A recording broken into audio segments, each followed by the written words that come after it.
el Xavi. Hola, bona tarda. Parlem amb el Xavier Torres, que és el secretari de classe funboard. Veig que tens els cabells molls, això vol dir que avui participes també en aquest campionat, oi? Bueno, els secretaris, la tradició és que han de fer la regata també. I de moment com estàs quedant?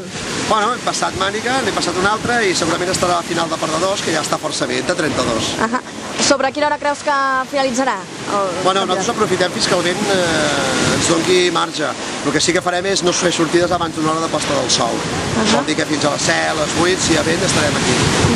Semblava que no començaríeu avui perquè al vent li costava aixecar-se, però al final heu pogut. Sí, la previsió justament a internet ja ho deia, que el vent entraria a última hora de la tarda i bueno, hem pogut donar sortides, malgrat no són les millors condicions de vent fort, però bueno, es poden fer mànigues.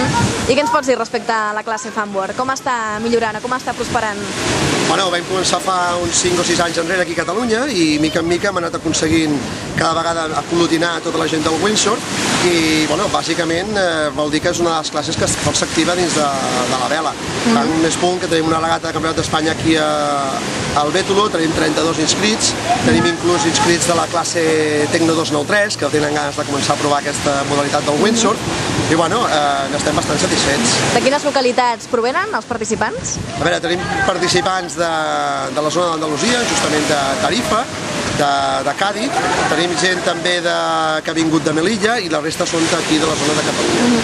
Molt bé, Xavi, doncs no et trec més temps, corre, que em sembla que has d'anar-te'n ja. Sí, bueno, toca la meva màniga, per tant, tinc que anar mirant si em guanyo alguna cosa. Doncs que hi hagi sort. Gràcies.